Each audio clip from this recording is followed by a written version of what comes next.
G'day guys and girls, today we're doing an in-field review of Fujifilm's top-of-the-range mirrorless camera, comparing it to the X-T3 and finding out if this camera is still valid in 2019.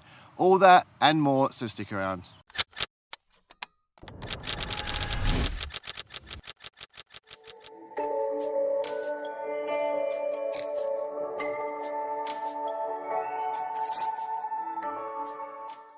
Thanks for joining you Monkey Mouses. This is going to be an in-field review. None of this hardware, all that crap about the internals of the camera. We're testing this camera out the way we bloody use it. Out in the field, doing what we love. On this channel, we plenty of tips, tricks, and camera reviews, but mainly we love to get out in this epic world and shoot some beautiful landscape photography. If that sort of stuff interests you, I highly recommend hitting the subscription button for future content.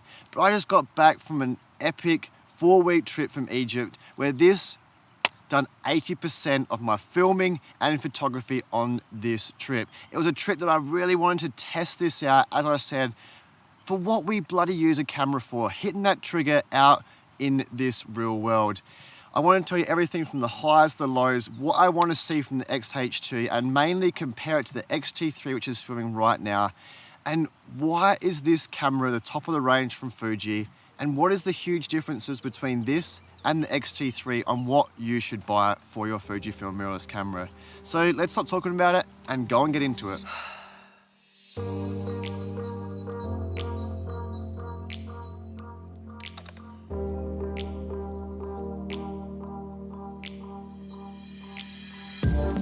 So because we're positive people on this channel, I want to start with the positives of this camera and why it is Fujifilm's top of the range camera. Comparing to the X-T3, which I've done a full review on, calling it the best travel camera of 2019. Now I own this, I still do not take that away because the direct comparison to the X-H1 is actually the X-T2, which is the older range of the X-T3. So why is this the premium version? I done a review about that camera with 3 main issues: the battery life, the hand grip, and also the in-body image stabilizer, which it doesn't have. 66% of my issues are gone with the X-H1. The battery life still sucks, but as I said, we're going to talk about the negatives later on because we're positive people. But the battery grip is so much bigger. You always know, bigger in your hands, always better.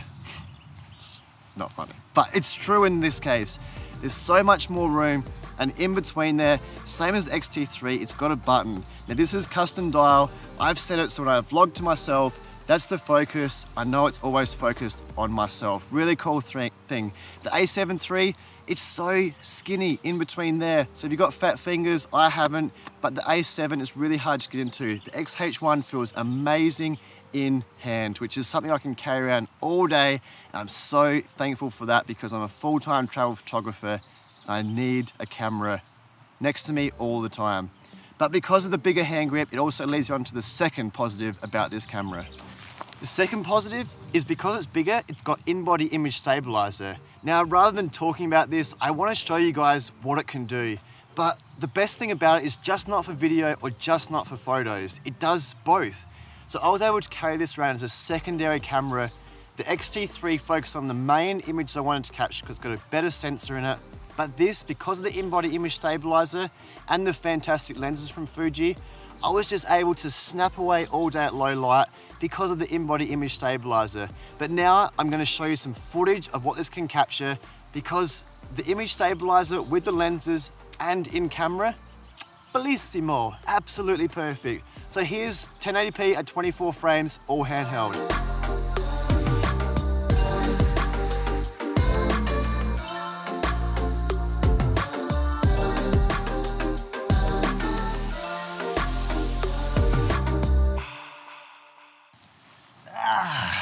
Now, it's not just the 5-axis in-body image stabilizer from the camera that makes that footage so silky good.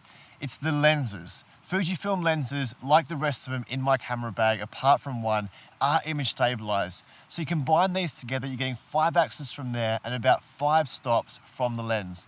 So that basically allows 24 frames handheld, pretty bloody easy. It's juicy footage you're going to get out of this combination.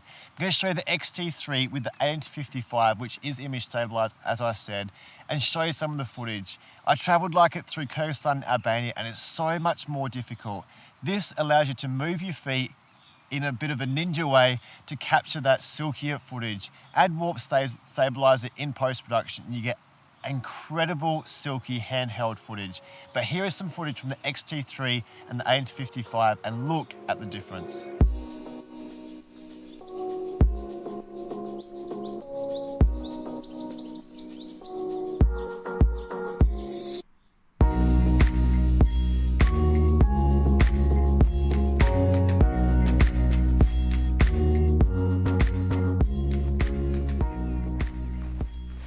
That just goes to show you what a combination of steadiness can do.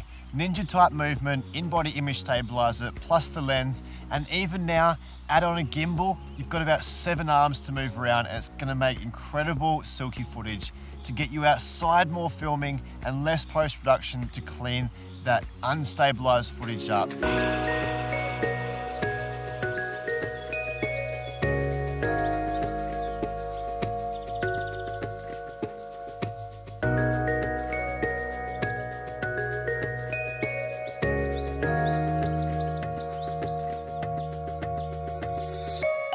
Rightio guys, incredible photos, incredible image quality out of the X-H1. There is a reason why it is Fujifilm's premium, top of the range camera. But like anything in the photography world, actually anything in the world, there is negatives about what we are doing and what we are using. We are humans, we are designed to think negatively about things. But we need to think, what did my last camera suffer at and what is my new camera offering me? And in this case, in-body image stabilizer and bigger hand grip. But there is negatives about this X-H1, which I hope is occurring right now, which is the autofocus. The X-T3 and the X-T30 have incredible, like I'm talking pinpoint autofocus. I wear glasses, the X-T3 offers eye detection, left or right you can choose. It hardly ever misses or hardly ever hunts for my face or for my eyes.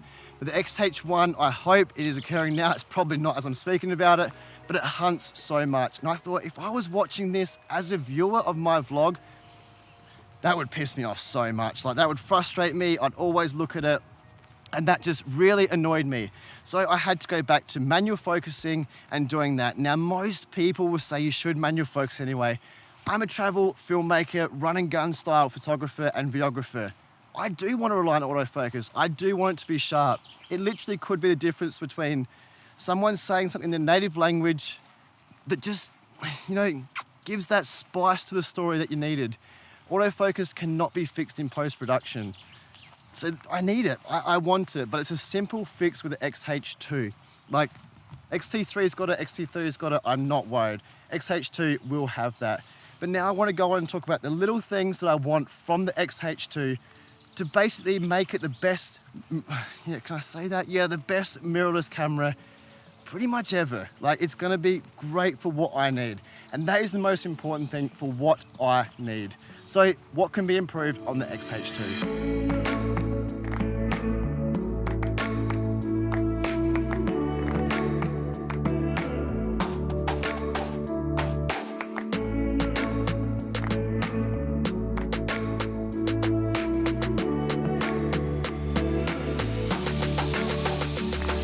Okay, so I've set up the X-H1 on a tripod here because I couldn't see any hunting focus when I was walking around. So hopefully now, hopefully we don't see that issue now because that would mean it would be fixed. But now I want to talk about, is this camera still relevant in 2019? Who is it aimed for? And also, what do I want to see from the X-H2, the upgrade of this X-H1? Yes, this camera is still relevant today. It's a great travel photographer's camera. It's small, it's lightweight, it's got in-body image stabilizer, great for film, great for photo. It's a really versatile camera. So who is it aimed for? Basically the person I just described then. Someone like me that wants to be a full-time travel and filmmaker, photographer, because the number one thing that I cannot stress enough with this camera, and the reason I love the purchase of it, is it makes me want to take photos. It makes me want to film. It makes me want to open the door, walk outside and push that trigger button. And that is the best thing and the thing you do not see in the stats. So that is why I love the X-H1. So it's definitely aimed at people like me that are on the go all the time, wanting to film and wanting to take photographs. When I was in Kyrgyzstan, I come back with a portfolio of like 30 or 40 images because I always set up that hero shot, that portfolio shot from the X-T3. This, with the in-body image stabilizer, I would just shoot all freaking day. There was a plethora of photos in Kyrgyzstan. So hopefully when I go back, I can take the X-H1, it'll live by my side, and that would be absolutely perfect. But what I want to see upgraded to the X-H2. I don't want to talk about the features that the X-T30 and the X-T3 have already got. Bigger sensor, obviously better sensor, backside illuminated. It removes the microphone door. It's got unlimited recording time, 4K and 60 frame, 400 megabytes. You know all these upgrades, and especially the autofocus upgrade. So what I want to see, it's better battery life. Fuji, if you want consumers and customers to step over to Fuji and get into what you say the best mirrorless setup, which I totally agree with, you need better battery life, especially if you're going to pump 4K at 60 frames through it.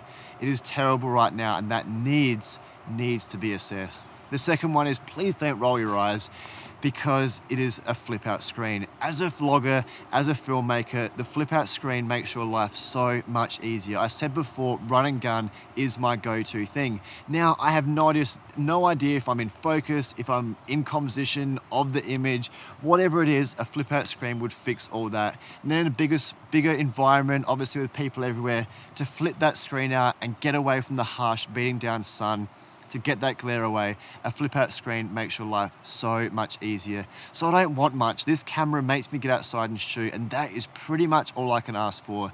Those two extra things will allow me to shoot for longer and shoot in better conditions. Pretty much perfect.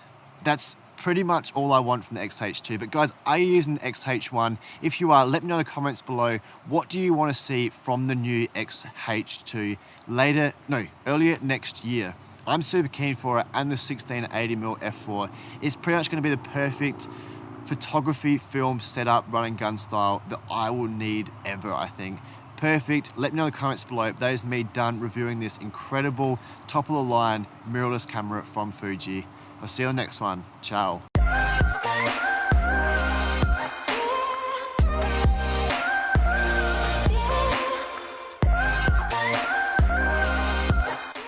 Thanks for joining. Whoa, horrible in the X-T1, X-T3.